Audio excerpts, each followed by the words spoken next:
Good morning, જય માતાજી, જય શ્રી કૃષ્ણ, રાધે કૃષ્ણ.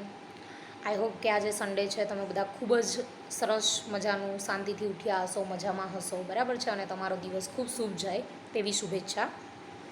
અને સવારે સવારે મને પણ એમ થયું કે આજે એક સરસ વિચાર મૂકું, પણ એ વિચારની સાથે પાછું મને એમ પણ થયું કે આજે આપણી આસપાસ જે ચાલી રહ્યું છે એને આની સાથે લઈ લો.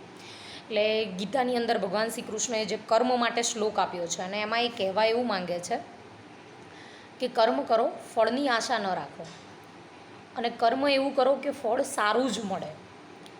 તો મને જે અનુભવો થયા છે કદાચ તમને બધાને પણ થયા હશે, પણ બની એવું શકે કે આપણે બધા લોકો કંઈ વિડીયો બનાવીએ કે લખીએ એવું ન હોઈ શકે. પણ આજે વિડીયો બનાવવાનો મારો માત્ર એટલો ઉદ્દેશ્ય છે કે આપણે જે કંઈ પણ કામ સાથે સંકળાયેલા છીએ એમાં આપણે આપણું કર્મ એવું કરીએ કે એની પછી આપણને જે ફળ મળવાનું છે એકદમ શ્રેષ્ઠ અને બેસ્ટ મળે.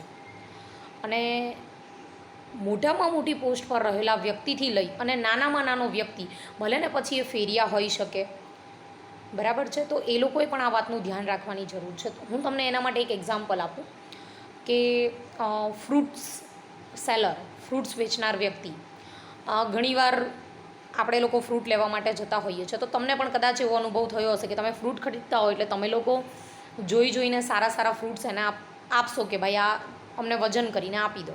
અને બનશે એવું કે ઘરે તમે સારા જ લીધા છે પણ ઘરે આવીને જ્યારે તમે જોશો ત્યારે ફ્રૂટ્સ ખરાબ નીકળશે. એ કદાચ 100, 200, 300 રૂપિયાના પણ હોઈ શકે. ત્યારે તમને એમ થાય કે આવું ચીટ કરવાનો અર્થ શું? એમણે સામેવાળાએ જે પૈસા કીધા છે એટલા જ પૈસા આપીને તમે વસ્તુ ખરીદો છો અને છતાંય તમારી સાથે આવું થાય છે. તો આ ખરેખર ખોટું છે. તો ફ્રૂટ સેલર આ એક એક્ઝામ્પલ છે ફ્રૂટ સેલરનું. આવું ઘણી બધી વસ્તુઓમાં થતું હોય છે.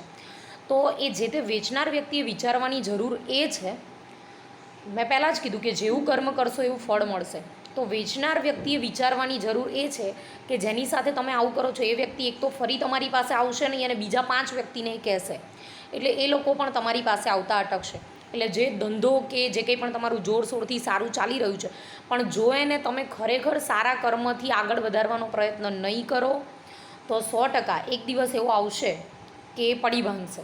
બની શકે કે આપણી ગ્રહ દશા, મતલબ આપણો સમય સારો ચાલતો હોય ત્યારે કદાચ આપણે કંઈક ખોટું પણ કરીએ તો એ ચાલી જતું હોય છે, પણ જ્યારે આપણો સમય બદલાય છે ત્યારે આ બધું જ વળીને આપણા પાસે જ પાછું આવે છે.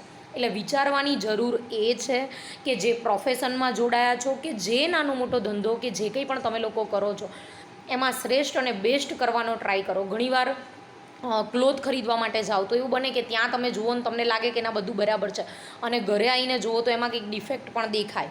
એટલે એ સમયે કદાચ તમને જોવા દેવામાં ન આવ્યું હોય અથવા તો એ ચેન્જ કરીને આપી દેવામાં આવ્યું અને તમે પાછા ફરી રિટર્ન કરવા અથવા એના રિલેટેડ કોઈ ફરિયાદ લઈને એ વ્યક્તિ પાસે જાઓ અને એ વ્યક્તિ એને ન સ્વીકારે. નિયમ તો એવો છે કે કોઈ પણ વસ્તુમાં આવું થાય તો એને બદલી જ આપવાનું, આ નિયમ છે, પણ છતાં એ લોકો એમ કહે છે કે અમે વેચેલો માલ પાછો નથી લેતા. આ તે જે કંઈ પણ છે તો આ ખોટું છે, બરાબર. આપણી સાથે આવું થાય છે, આપણે જઈએ છીએ તો સામેવાળો પણ એણે જ્યાંથી ખરીદી કરી છે ત્યાં રિટર્ન કરી શકે, રજૂઆત કરી શકે, પણ કોઈને કંઈક ન કરવું હોય અને પછી આપણી વાત ન સ્વીકારે એ વાત અલગ છે. એટલે છેલ્લી ને પહેલી એક જ વાત, જ્યાં પણ છો, જે પણ કર્મ કરો છો, મેં અહીંયા વાત એવી કરી કે જે પ્રોફેશન કે ધંધા સાથે સંકળાયેલા હોય એમાં, પણ માત્ર પ્રોફેશન કે ધંધો નહીં, તમે કદાચ ઘરમાં જ રહો છો, ઘરકામ કરો છો, ગૃહિણી છો, તો પણ આ વસ્તુ આપણે સમજવાની જરૂર છે કે આપણે આપણું જે કર્મ કરીએ છીએ એ શ્રેષ્ઠ અને બેસ્ટ કરવાનું. કદાચ એમાં સમય વધારે લાગે પરંતુ એ સારું અને વ્યવસ્થિત જ હોવું જોઈએ. આ જ વાતની સાથે વિદ્યાર્થી છો કદાચ તમે, તો એ પણ સમજવાનું છે કે આપણને કોઈ પણ સબ્જેક્ટમાં કંઈ પણ વર્ક મળ્યું છે અથવા કોઈ પણ બાબતમાં તમે પાર્ટિસિપેટ કર્યું છે તો ત્યાં તમે તમારું 100% આપો. એક વસ્તુ એ વિચારવાની છે કે જો તમે એમાં સક્સેસ, તમે કોઈ પણ કામ કરો છો એમાં તમે સક્સેસ જાઓ છો તો તમે ઘણું બધું એચિવ કરો છો, બરાબર છે. માનો કે સખત મહેનત કરી અને સક્સેસ નથી મળતી, સફળ નથી થતા, તો એક્સપિરિયન્સ મળશે, અનુભવ મળશે. એટલે બેમાંથી એક વસ્તુ તો મળશે જ, પાક્કું મળશે, અનુભવ મળશે અથવા સફળતા મળશે, પણ એના માટે એક વસ્તુ કરવી જરૂરી છે, સખત મહેનત. અત્યારનો જે ટ્રેન્ડ ચાલી રહ્યો છે એમાં લગભગ બાળકોને પણ એવું હોય છે કે ફટાફટ આપણે વધારે માર્ક્સ લાવી દેવા છે, અથવા એક એ એજના લોકો કે જે અર્નિંગ કરવાની શરૂઆત, જે એક લેવલ પર આવી ગયા છે એને ખબર હોય કે કશું બહુ સહેલાઈથી તો મળતું જ નથી, સખત મહેનત દ્વારા જે મળે છે એ જ ટકે છે. બરાબર છે. પણ જે યંગસ્ટર્સ છે કે જે લોકો બસ નવું નવું અર્નિંગ કરવાની શરૂઆત કરતા હોય, ઘણા બધા ધક્કા ખાય, જોબ ન મળે અથવા કોઈ જગ્યા પરથી નાસીપાસ થાય, બરાબર છે, તો એ લોકો હારી જાય અને અમુક એવા રસ્તા અપનાવે કે ફટાફટ આપણે લોકોએ એક લેવલ પર આવી જવું છે. લાઈક શેર બજારથી લઈને ઘણું બધું કરતા હોય છે. પણ હું એમ કહું છું, જે કરો છો એ ખૂબ ધ્યાન રાખીને કરો અને તમારા ફેમિલીને કેન્દ્રમાં રાખો કે કદાચ તમે આમાં સક્સેસ નહીં જાઓ તો એની ઇફેક્ટ કોને અને કેવી પડશે, બધું જ વિચારો. અને ઓછી મહેનતે ખૂબ સફળ થઈ જવાય, ખૂબ મોટા થઈ જવાય, એ બધી વાતો ખૂબ ખોટી છે, બરાબર છે. એટલે એક વસ્તુ ધ્યાન રાખવાની, કર્મ કરીશું એ પ્રમાણે ફળ મળશે. સ્માર્ટનેસથી વર્ક કરો એ બરાબર છે, પણ સાવ પછી કંઈ કરવું જ નથી ને બધું મેળવી લેવું છે એ પોસિબલ આ દુનિયામાં નથી. કોઈ કહેતું હોય તો એના પોતાના અનુભવો તમે જાણો તો ખ્યાલ આવે કે એ ખરેખર શક્ય નથી. તો જે કરો તે ખૂબ સમજદારીથી અને સારું કરો, કારણ કે કર્મ કોઈને કદી છોડતું નથી અને આપણું કરેલું કર્મ આપણે અહીંયા જ ભોગવીને જવાનું છે.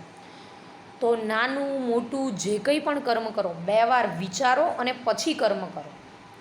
કંઈ પણ, કોઈને કદાચ તમે કંઈ કહો છો, તમારા કહેવાથી કદાચ કોઈને કંઈ હર્ટ થાય, એવું પણ બની શકે.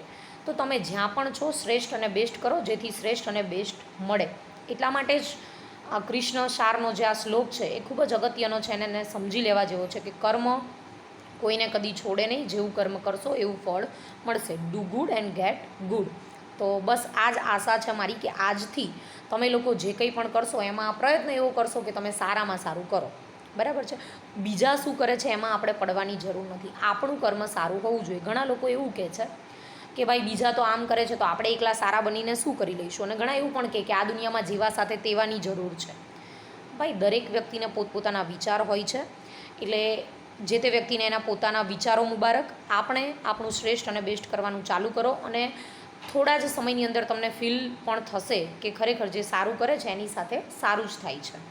Thank you so much.